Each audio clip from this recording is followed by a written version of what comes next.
Assalamualaikum warahmatullahi wabarakatuh. Apa kabar Ananda? Semoga selalu sehat ya. Alhamdulillah kita bertemu lagi di semester 2 dalam pelajaran IPA materi Sistem Organisasi Kehidupan Makhluk Hidup. Mari disimak. Organisme merupakan bagian hierarki struktur makhluk hidup yang membentuk organisasi kehidupan. Hierarki struktur ini disebut hierarki biologi.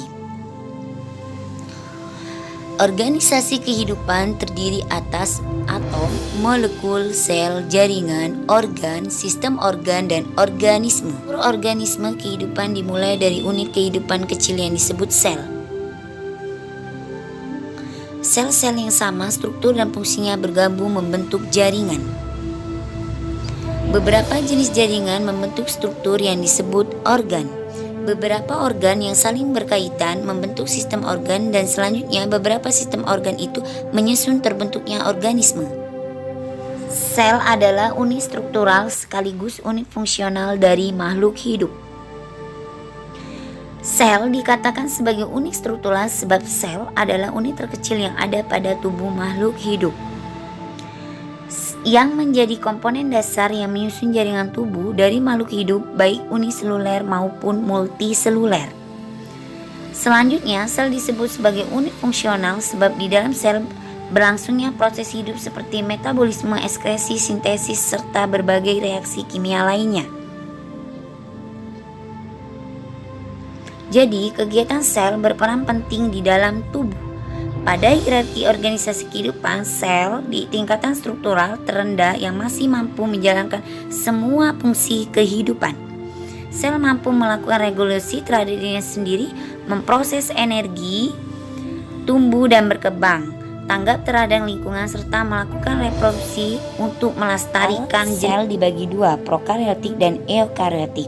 Mari disimak bagian-bagian sel yang terdapat di dalam sitoplasma, sel tumbuhan maupun sel hewan. Pertama, membran sel. Bagian terluar sel mengontrol bahan-bahan yang keluar masuk sel serta melindungi sitoplasma. Nukleus disebut juga sebagai inti. Fungsinya mengendalikan seluruh kegiatan sel. Sitoplasma, tempat berlangsungnya reaksi kimia seperti perombakan bahan makanan.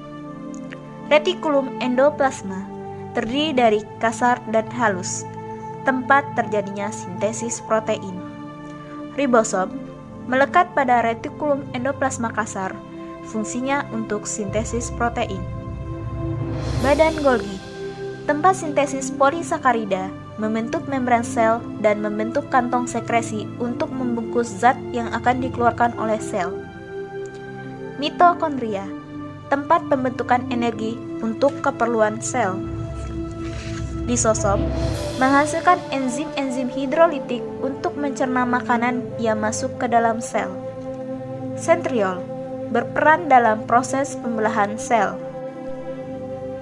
Struktur organel sel tumbuhan. Dinding sel berfungsi untuk melindungi dan mempertahankan bentuk sel. Membran sel berfungsi untuk mengontrol bahan-bahan yang keluar masuk serta melindungi sitoplasma. Nukleus atau inti sel mengendalikan seluruh kegiatan sel. Sitoplasma, tempat berlangsungnya reaksi kimia seperti perombakan bahan makanan untuk menghasilkan energi. Retikulum endoplasma terdiri dari kasar dan halus, tempat melekatnya ribosom dan tempat terjadinya sintesis protein. Ribosom, tempat sintesis protein.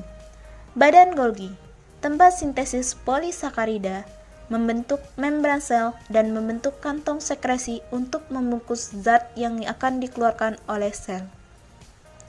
Mitokondria, tempat pembentukan energi untuk keperluan sel. Vakuola, tempat menyimpan cadangan makanan. Kloroplas, tempat berlangsungnya fotosintesis. Pada sel hewan dan tumbuhan terdapat perbedaan. Pada sel hewan tidak memiliki dinding sel dan kloroplas, tetapi memiliki sentriol dan lisosom. Sedangkan pada sel tumbuhan memiliki dinding sel dan kloroplas, tetapi tidak memiliki sentriol dan lisosom. Terima kasih Ananda sudah mendengarkan penjelasan Ustazah, semoga dapat dipahami.